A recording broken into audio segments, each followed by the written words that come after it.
കാണൂ പരസ്യരഹിതമായ ഏറ്റവും പുതിയ എപ്പിസോഡുകൾ. ഭർത്താവിന് വേണ്ടി എന്ത് ത്യാഗവും ചെയ്യുന്നവളാണ് ഭാര്യ.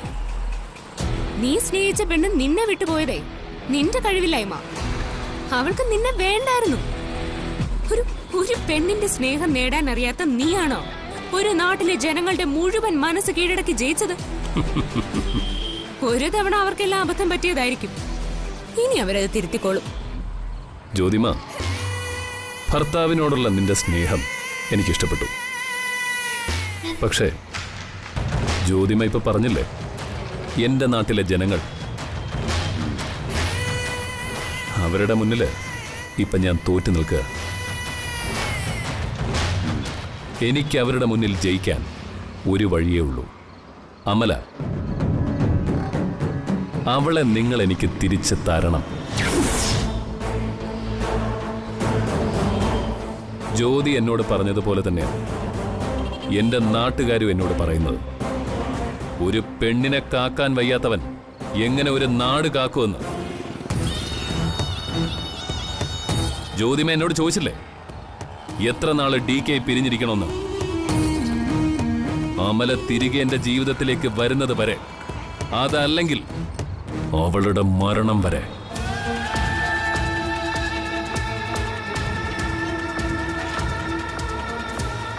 ജനങ്ങളുടെ മനസ്സ് കീഴടക്കേണ്ടതേ കല്യാണം ആലോചിച്ചിട്ടല്ല, നാടിന് നല്ലത് ചെയ്തിട്ടാ.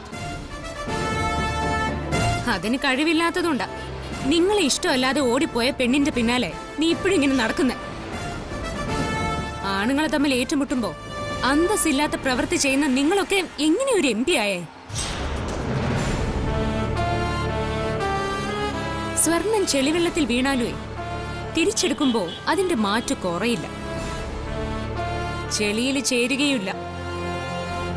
അതുപോലെയാ എന്റെ ഭർത്താവും. ഒരു കടുക് മണിയോളം പോലും എനിക്ക് അദ്ദേഹത്തെ സംശയമില്ല. വിശ്വാസ, എന്റെ പ്രാണനേക്കാൾ ഏറെ വിശ്വാസ. ഞാൻ കുറച്ച് വേദനിച്ചാലും എന്നെ എല്ലാവരും തെറ്റിദ്ധരിച്ചാലും ഒരു പ്രശ്നവും കൂടാതെ നിങ്ങളുടെ മനസ്സിലെ കലി അടങ്ങുമെങ്കിൽ അടങ്ങട്ടെ എന്ന് കരുതിയ ഞാൻ ഇതിന് സമ്മതിച്ചത്. പക്ഷേ ഇപ്പൊ നിങ്ങൾ ഈ പറഞ്ഞ കാര്യം അമല, അത് നടക്കില്ല. അവളിപ്പോ ശിവയുടെ ഭാര്യ. അവരുടെ ജീവിതത്തിൽ എന്തെങ്കിലും പ്രശ്നം ഉണ്ടായ അന്ന് ഞാൻ DKയോട് എല്ലാം തുറന്നു പറയും. പിന്നെ എന്ത് സംഭവിക്കുമെന്നുള്ളത് ദേ ഇയാൾക്കറിയാം. എന്റെ DK ആരാണെന്ന് നിങ്ങൾക്ക് ചിലപ്പോ അറിയില്ലായിരിക്കും. DKയുടെ പ്രവൃത്തിയും പ്ലാനിങ്ങും നിങ്ങൾക്കൊന്നും ചിന്തിക്കാൻ പോലും പറ്റില്ല. അതിനിട വരുത്തരുത്. പോട്ടെ മൂർത്തി, ഈ കൈ നിങ്ങൾ മറക്കില്ലെന്ന് എനിക്കറിയാം. മറക്കരുത് ഒരിക്കലും.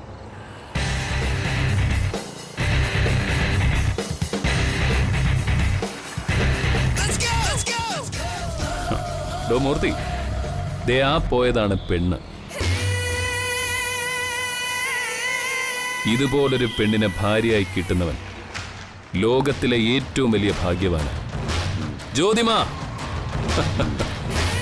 ഭർത്താവിന് വേണ്ടിയുള്ള ജ്യോതിമയുടെ ത്യാഗം സൂപ്പർ.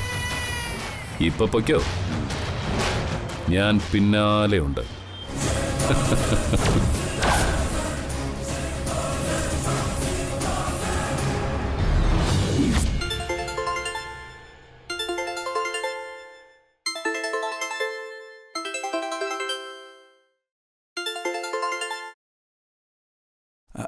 ഹലോ പത്മാവതി അമ്മേ, അവിടെ കുഴപ്പമൊന്നുമില്ലല്ലേ? അവര് തമ്മിൽ സംസാരിച്ചോ? സാരമില്ല പത്മാവതി അമ്മേ, അവർക്ക് തമ്മിൽ പരസ്പരം മനസ്സിലാവും. അമ്മയുടെ മകൻ ഒരു തെറ്റും ചെയ്യില്ലെന്ന് അവൾക്കറിയാം. പിന്നെ ഭർത്താവല്ലേ, നാണക്കേടായില്ലേ, അതിന്റെ ഒരു വിഷമം അവൾക്കുണ്ടാവും. എല്ലാം ശരിയാകുന്നേ. നോ, ഒന്നും ശരിയാകില്ല സുധാകരൻ നായരെ. ജ്യോതിയെ അമരാവതി ഇറങ്ങിപ്പോയി.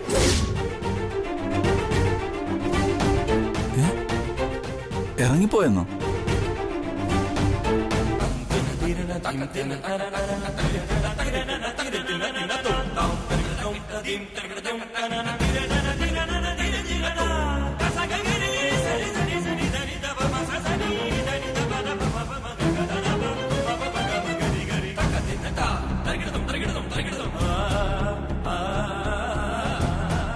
ഇത് ഞാനും എന്റെ ഭർത്താവും തമ്മിലുള്ള പ്രശ്നം.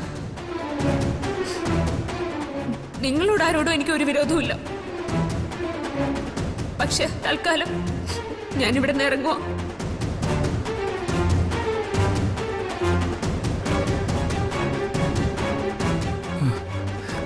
പത്മാവതി അമ്മ എന്തൊക്കെയായി പറയുന്നത്? അമരാവതി വിട്ടിട്ട് അവൾക്ക് എങ്ങനെ ഇറങ്ങി പോകാൻ പറ്റും? I don't know. അവൻ പറഞ്ഞൊന്നും അവൾ വിശ്വസിച്ചിട്ടില്ല. എന്റെ മോൻ പറയുന്ന കേൾക്കാതെയാ അവൾ ഇവിടുന്ന് പടി ഇറങ്ങിപ്പോയത്. ഇതിനും ഭേദം എന്റെ മോനെ അവള് കൊല്ലുന്നതായിരുന്നു. സങ്കടമുള്ളൂ സുധാരൻ നായരെ. അത്രയ്ക്ക് സ്നേഹിച്ച ഞാൻ അവളെ. അപകടമൊന്നുമില്ലാതെ അവൾ അങ്ങ് എത്തിയെന്നറിയാനാ ഇപ്പൊ ഞാൻ വിളിച്ചത്. എനിക്കിത് വിശ്വസിക്കാൻ പറ്റുന്നില്ല പത്മാവതി അമ്മേ. DK വിട്ട് ജ്യോതി ഇറങ്ങി പോന്നോ? അങ്ങനെയൊന്നും ചിന്തിക്കാൻ പോലും അവൾക്ക് ഈ ജന്മത്ത് പറ്റത്തില്ല. സുധാരൻ നായരെ, ഞാൻ അവന്റെ അമ്മയാ. അവനെ 10 മാസം വയറ്റിലിട്ട് നൊന്ത് പ്രസവിച്ച അമ്മ. എന്റെ മോന്റെ ശബ്ദം ഒന്ന് ഇടറിയാൽ, അവന്റെ കണ്ണൊന്ന് നിറഞ്ഞാൽ, അവന്റെ വാക്കുകൾക്ക് മാറ്റം ഉണ്ടായാൽ എനിക്കതറിയാം. അവൻ പറയുന്നത് സത്യമാണോ കള്ളമാണെന്നോ എനിക്ക് നന്നായിട്ട് അറിയാം. അങ്ങെത്തുമ്പം അവളോട് പറഞ്ഞേക്ക് അവൻ തെറ്റ് ചെയ്തിട്ടില്ലെന്ന്. എന്നോട് പറയുമ്പോ അവന്റെ വാക്കുകൾക്ക് ഒരു പതർച്ചയും ഉണ്ടായിട്ടില്ല. അവന്റെ കണ്ണുകൾ താന്നിട്ടില്ല, തല കുനിച്ചിട്ടില്ല. അത് മതി സുധാരനാരെ. എനിക്ക് എന്റെ മോനെ തിരിച്ചറിയാൻ. പത്മാവതി അമ്മേ, ഇതുകൂടി പറഞ്ഞേക്ക്. ഒരമ്മ മകനെ മനസ്സിലാക്കുന്നേക്കാൾ കൂടുതൽ സ്വന്തം ഭർത്താവിനെ ഭാര്യ മനസ്സിലാക്കണമെന്ന്. അവന്റെ വിശ്വാസവും സ്നേഹവും ഏറ്റുവാങ്ങുന്ന ഭാര്യയായിരുന്നെങ്കിൽ അവൾക്ക് അവനെ മനസ്സിലായേനെ. ഭാര്യയ്ക്ക് ഭർത്താവിനെ ഉപേക്ഷിക്കാം, പക്ഷെ ഒരമ്മയ്ക്ക് മകനെ ഉപേക്ഷിക്കാൻ പറ്റില്ലെന്ന് മകളോട് പറഞ്ഞേക്ക്. അവളിപ്പോഴും എന്റെ മരുമകള് തന്നെയാ. പക്ഷെ അവളെ തിരിച്ചു വിളിക്കാൻ എന്റെ മുഖം വരില്ല. തങ്കമാണെന്ന് കരുതിയത് കരിക്കട്ടയായിരുന്നോ സുധാരൻ നായരെ?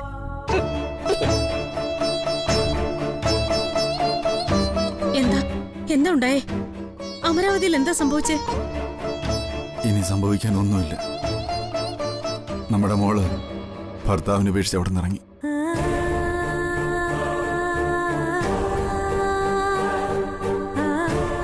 നിങ്ങൾ എന്തൊക്കെ ഈ പറയുന്നേ? ഇത് സമ്മതിക്കരുത്. ഈ അവസ്ഥയിൽ ഭർത്താവിന്റെ ഒപ്പം നിന്ന് ധൈര്യം കൊടുക്കേണ്ടവളാ ജ്യോതി.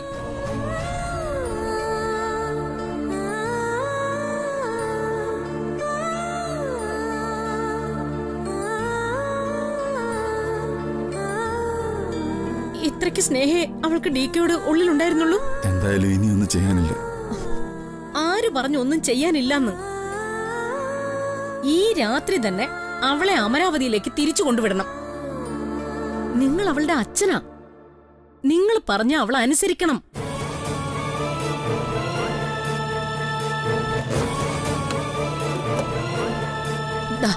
പിടിക്ക്, വേഗം പോയി അവളെ കണ്ടുപിടിക്കേ. അവിടുന്ന് ഇറങ്ങിയ സ്ഥിതിക്ക് അവളുടെ മനസ്സിന്റെ താളം തെറ്റിക്കാണും. വഴിയിൽ എവിടെയെങ്കിലും ഇരിപ്പുണ്ടാവും. ചെല്ല്. അവളെ കല്യാണം കഴിച്ച് അയച്ചതേ ഭർത്താവിന്റെ വീട്ടിൽ ജീവിക്കാനാ. അല്ലാതെ ഒരു ചെറിയ പ്രശ്നം ഉണ്ടാവുമ്പോ ഭർത്താവിനെയും കുടുംബത്തെ ഉപേക്ഷിച്ച് പോരാനല്ല. ആരോ ഒരു കള്ളക്കഥയുണ്ടാക്കി അതിനൊത്ത് നാടകം കളിച്ച് നമ്മുടെ മരുമകനെ നാറ്റിച്ചു. ഈ സമയത്ത് ഒപ്പം നിന്ന് അവന് ശക്തി പകരേണ്ടത് അവളുടെ കടമയാ. പുലരും മുൻപ് അവളെ നിങ്ങൾ അമരാവതിയിൽ തിരിച്ചെത്തിക്കണം. ഭർത്താവിനെ ഉപേക്ഷിച്ചു വരുന്നവളെ ഞാൻ ഈ പടിക്കകത്ത് കയറ്റില്ലെന്ന് അവളോട് പറഞ്ഞേക്ക്.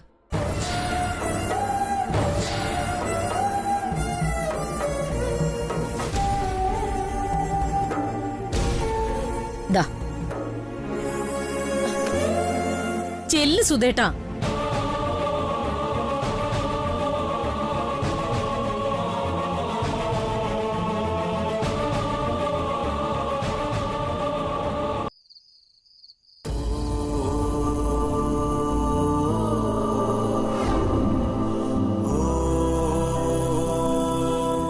എനിക്കിനി നിങ്ങളുടെ കൂടെ ജീവിക്കാൻ പറ്റില്ല. ഒരു പെൺവാണിഭക്കാരന്റെ കൂടെ ജീവിക്കാൻ ഇനി എന്നെ കിട്ടില്ല എന്ന്.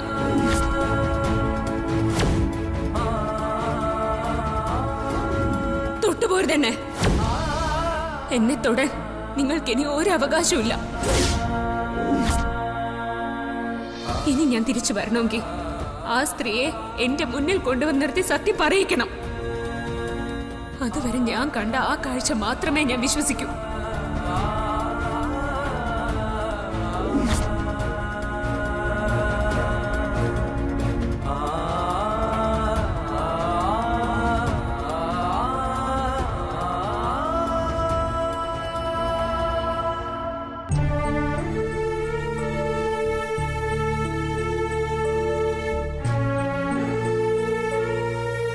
മോനെ ദേവ, ജ്യോതി ഒരു സാധാരണ പെണ്ണാ.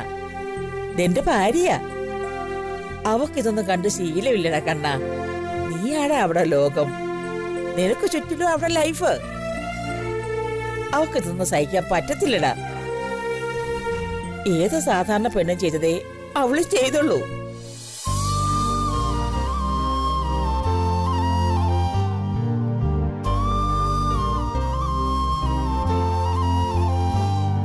ഡാ, ഇപ്പൊ അവള് പിണങ്ങിപ്പോയെന്ന് വെച്ച് ദേ നീ അവളെ വെറുക്കരുത് കേട്ടോ. ഞാനിപ്പോഴേ സുധാരനാരെ വിളിച്ചായിരുന്നേ. എടാ, അവൾ ഇതുവരെ അങ്ങോട്ട് എത്തിയിട്ടില്ലെന്ന്. സുധാരനാരെ അന്വേഷിച്ചു പോയിട്ടുണ്ട്. കണ്ടാലുടനെ ഇങ്ങോട്ട് എത്തിച്ചോളാന്നാ പറഞ്ഞിരിക്കുന്നേ. എന്തിന്? പോകുന്നവരൊക്കെ പൊയ്ക്കോട്ടെ. ഒറ്റയ്ക്ക് ജീവിക്കാൻ പറ്റുമെന്ന് ഞാനും ഒന്ന് നോക്കട്ടെ. എന്റെ ഭാഗം കേൾക്കാൻ പോലും മനസ്സ് കാണിക്കാത്തവൾ തിരിച്ചു വന്നിട്ട് എന്തിനാ? അവളിനി വരാതിരിക്കുന്നതാ നല്ലത്. അമ്മ ചെന്നേ, ഞാൻ കുറച്ചൊരു ഒറ്റയ്ക്കിരിക്കട്ടെ.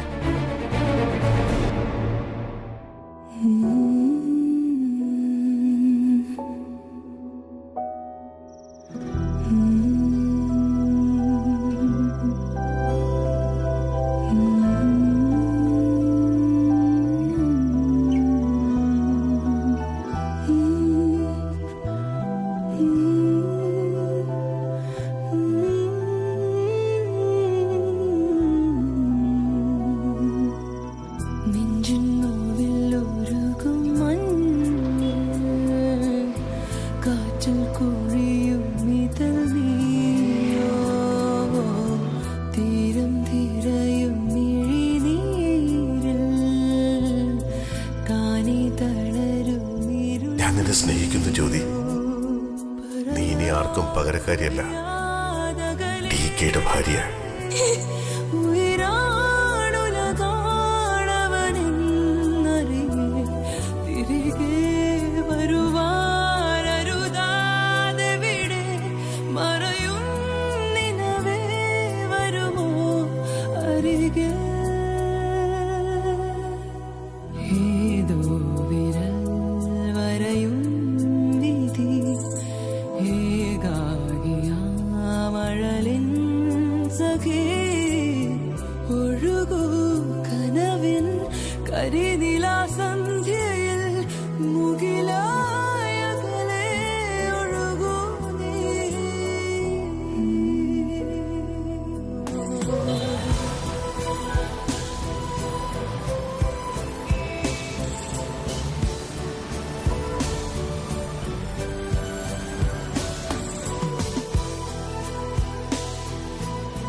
ഭഗവാനെ, എന്റെ സങ്കടം എന്റെ മുമ്പിൽ ഞാൻ ഇറക്കി വെച്ചോട്ടെ.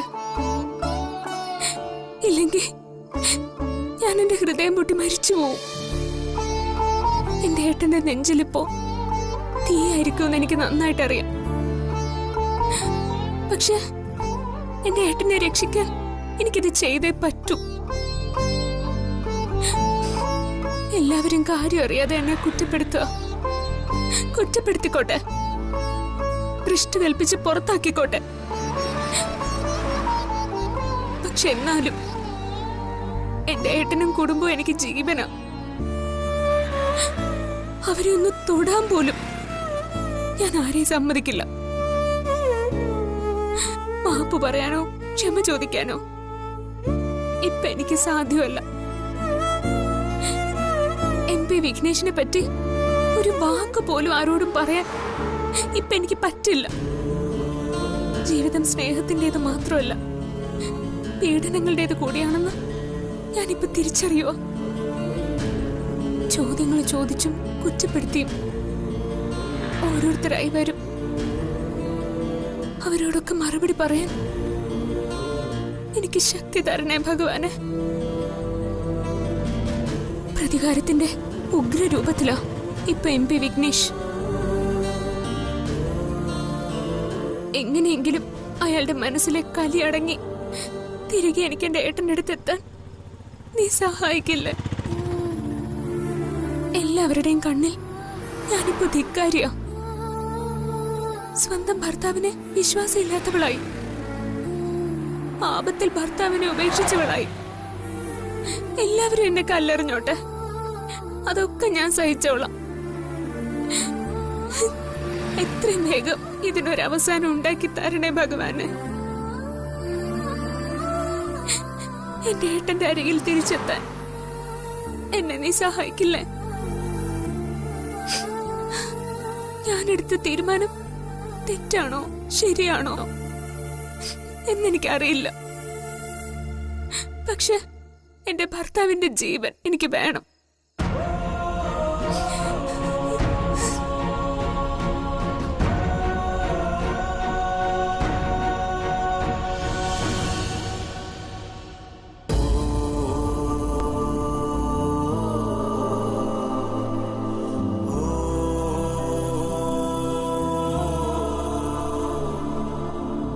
എത്ര വിചിത്രമാണ് ജീവിതം. നമ്മുടേതെന്ന് കരുതിയത് ഒറ്റ നിമിഷം കൊണ്ട് നമ്മുടേതല്ലാതായി മാറുന്നു. ഒപ്പം നിൽക്കേണ്ടവൾ കുറ്റപ്പെടുത്തി പടിയിറങ്ങിപ്പോകുന്നു. ജ്യോതി, എന്തുകൊണ്ട് അവൾ എന്നെ വിശ്വസിക്കാത്തത്? ആപത്തിൽ ഒറ്റപ്പെടുത്തി ഇറങ്ങിപ്പോകേണ്ടവളാണോ ഭാര്യ? എന്തായാലും എന്നെ മനസ്സിലാക്കാതെ പോയവള് പോട്ടെ. എന്നേക്കാൾ വിശ്വാസം അവൾക്ക് ആ മായ കാഴ്ചകളാണ്. ഞാൻ പറയുന്നത് കേൾക്കാൻ പോലും തയ്യാറാകാതെ അവൾ ഇറങ്ങിപ്പോയത് എന്തുകൊണ്ടാവും? ചോദ്യങ്ങൾക്കൊന്നും എനിക്ക് ഒരു ഉത്തരവില്ല. ഏട്ടനോടൊന്നല്ല, ആരോടും ഒന്നും തൽക്കാലം പറയാനാവില്ല. എന്നെ കുറിച്ച് ഏട്ടനിപ്പോ എന്തായിരിക്കും വിചാരിക്കുന്നത്? ഭഗവാനെ, എനിക്കതൊന്നും ഓർക്കാൻ കൂടി പറ്റുന്നില്ല. അഹങ്കാരി, അങ്ങനെ മാത്രമേ എനിക്കിപ്പോൾ അവളെക്കുറിച്ച് ഓർക്കാൻ കഴിയുന്നുള്ളൂ.